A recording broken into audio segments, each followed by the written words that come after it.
आपका स्वागत है हमारे लोकप्रिय एजुकेशनल चैनल आरएस क्लासेज में। हम लोग आपके सफलता के मार्ग को प्रशस्त करने में सहायता करते हैं, साथ ही आपके उज्जवल भविष्य की कामना करते हैं।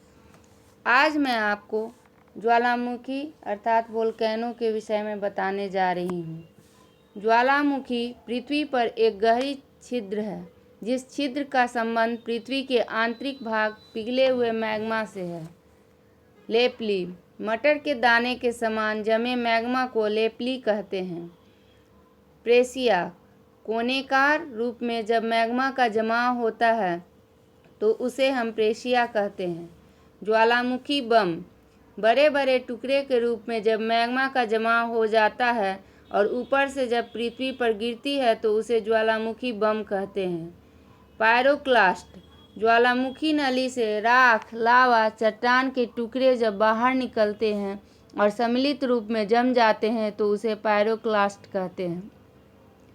ज्वालामुखी उद्भेदन के समय ऑक्सीजन गैस बाहर नहीं निकलती है। ज्वालामुखी उद्भेदन के समय सबसे ज़्यादा जलवाष्प बाहर निकलती है, जो कि 90% होती है। ज्वालामुखी उद्भेदन के पहले के लक्षण: बार बार भूकंप आना, भूमि के अंदर गड़गड़ाहट की आवाज़ होना, सतह के तापमान में वृद्धि होना, आसमान लाल दिखाई देना, भूमि पर जगह जगह पर दरार पड़ने लगती है। ज्वालामुखी उद्भेदन के कारण: प्लेटों का असंतुलित होना, दरार होकर पृथ्वी के अंदर जल जाना, पृथ्वी के आंतरिक भाग में स्वतः रेडियो एक्टिव तत्व का विखंडन होना। अवधि के आधार पर ज्वालामुखी 3 प्रकार की होती है। जागृत या सक्रिय ज्वालामुखी: जिस ज्वालामुखी से सब दिन लावा, राख, चट्टान की टुकड़े, जलवाष्प बाहर निकलते रहते हैं, उसे जागृत ज्वालामुखी कहते हैं। विश्व में जागृत ज्वालामुखी की संख्या 500 से भी अधिक है। विश्व के प्रमुख जागृत ज्वालामुखी और उनके क्षेत्र निम्नलिखित हैं। स्ट्रम्बोली, इसे भूमध्य सागर का प्रकाश स्तंभ कहा जाता है, इसका क्षेत्र इटली है। कोटोपेक्सी, सबसे ऊंचा जागृत ज्वालामुखी, यह इक्वेडोर में स्थित है। क्राकाटोआ, सबसे बड़ा ज्वालामुखी, जो कि इंडोनेशिया में है। आसामा, जागृत ज्वालामुखी, इसका क्षेत्र जापान में है। चिल्लन, जागृत ज्वालामुखी, जो कि चिली में स्थित है। एटना ज्वालामुखी, सिसिली, जो कि इटली में स्थित है। एरेबुस, यह अंटार्कटिका क्षेत्र में स्थित है। तथा बैरन जागृत ज्वालामुखी, यह अंडमान निकोबार द्वीप समूह क्षेत्र में स्थित है। सुषुप्त ज्वालामुखी, जिस ज्वालामुखी से रुक रुक कर उद्भेदन होती है उसे सुषुप्त ज्वालामुखी कहते हैं। विसुवियस, यह इटली में स्थित है। तथा फ्यूजियामा, जो कि जापान में स्थित है। मृत ज्वालामुखी, जिस ज्वालामुखी से एक बार या कई बार उद्गार हुआ है और अब उद्गार होने की कोई संभावना न हो, उसे हम मृत या शांत ज्वालामुखी कहते हैं। को सुल्तान, यह ईरान में स्थित है। डेमबंद, मृत ज्वालामुखी, यह भी ईरान में स्थित है। माउंट कोबा, यह म्यांमार में स्थित है। कीनिया, यह अफ्रीका में स्थित है। तथा किलिमंजारो, यह मृत ज्वालामुखी अफ्रीका में स्थित है। स्वरूप के आधार पर 2 प्रकार की ज्वालामुखी होते हैं। केंद्रीय उद्भेदन वाली ज्वालामुखी: जब एक छिद्र या नली के द्वारा मैग्मा बाहर निकलती है तो उसे हम केंद्रीय उद्भेदन वाली ज्वालामुखी कहते हैं। केंद्रीय उद्भेदन वाली ज्वालामुखी को 5 भागों में विभक्त करते हैं: हवाई तुल्य, स्ट्रम्बोली तुल्य, वोल्केनो तुल्य, आइसलैंड तुल्य या पिलियन तुल्य। सबसे भयानक उद्भेदन होती है दरारी उद्भेदन, जब मैग्मा दरार या भ्रंश के द्वारा बाहर निकलती है और किसी क्षेत्र में फैल जाती है, जिससे ज्वालामुखी पठार या ज्वालामुखी मैदान का निर्माण होता है। ज्वालामुखी द्वारा बनी आंतरिक स्थलाकृति। बेथोलिथ।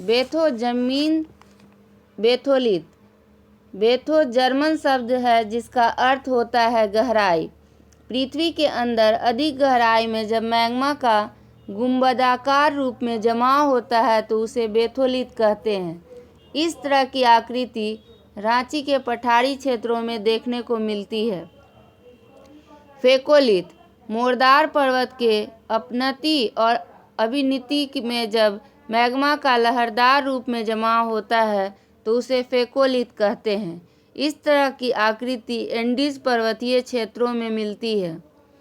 डाइक। परतदार चट्टान में जब मैग्मा का लंबवत रूप में जमाव होता है तो उसे हम डाइक कहते हैं। इस तरह की आकृति ग्रेट ब्रिटेन के अरान तट पर देखने को मिलती है। सील।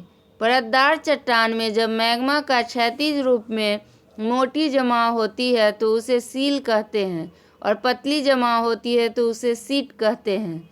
इस तरह की आकृति दक्षिण अफ्रीका के कारुक प्रदेश में देखने को मिलती है। सील के पतले रूप को सीट कहते हैं। लेकोलिथ। जब नीचे से मैग्मा का दबाव पड़ता है तो परतदार चट्टान मुड़कर ऊपर उठ जाती है जिससे खोखले भाग बनते हैं। इस खोखले भाग में मैग्मा का जमाव होता है और उसे हम लेकोलिथ कहते हैं। इस प्रकार की आकृति यूएसए के उराह राज्य में हेनरी पर्वतीय क्षेत्रों में देखने को मिलती है। लेपोलिथ। लेपोलिथ जर्मन भाषा के लोपास से लिया गया है जिसका तात्पर्य होता है छिछली बेसिन। छिछली बेसिन में जब मैग्मा का जमाव होता है तो उसे लेपोलिथ कहते हैं। इस प्रकार की आकृति दक्षिणी अफ्रीका के ट्रांसवाल क्षेत्र में देखने को मिलती है। मेसा। परतदार चट्टान के ऊपर जब लावा का जमाव पठार के रूप में हो जाता है तो उसे मेसा कहते हैं। बूटी। मेसा का अपर्दन जब किनारे से हो जाता है तो उसे बूटी कहते हैं। ज्वालामुखी द्वारा बनी बाह्य आकृति। सिंडर शंकु। ज्वालामुखी नली से जब राख चट्टान के टुकड़े के रूप में बाहर निकलती है तो राख के द्वारा बने शंकु को सिंडर शंकु कहते हैं। यह भी एक प्रकार की बाह्य स्थलाकृति है।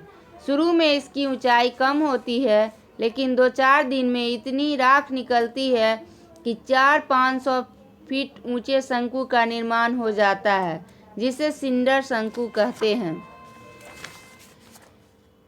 पारपोषित शंकु। मुख्य शंकु के नली के ऊपरी भाग में मैग्मा का जमाव हो जाता है। नीचे से मैग्मा जब दबाव पड़ता है तो मैग्मा मुख्य शंकु से न निकलकर मुख्य शंकु में कई छिद्र होकर बाहर निकलने लगती है जिससे शंकु पर भी शंकु का निर्माण हो जाता है। इसे पारपोषित शंकु कहते हैं। मिश्रित शंकु। जब ज्वालामुखी नली से राख, लावा, चट्टान के टुकड़े सभी सम्मिलित रूप से बाहर निकलकर शंकु के रूप में जमा हो जाती है तो उसे हम मिश्रित शंकु कहते हैं।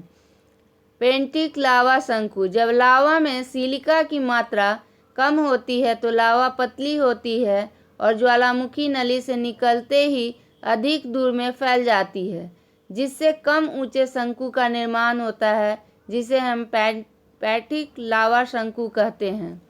एसिड लावा शंकु।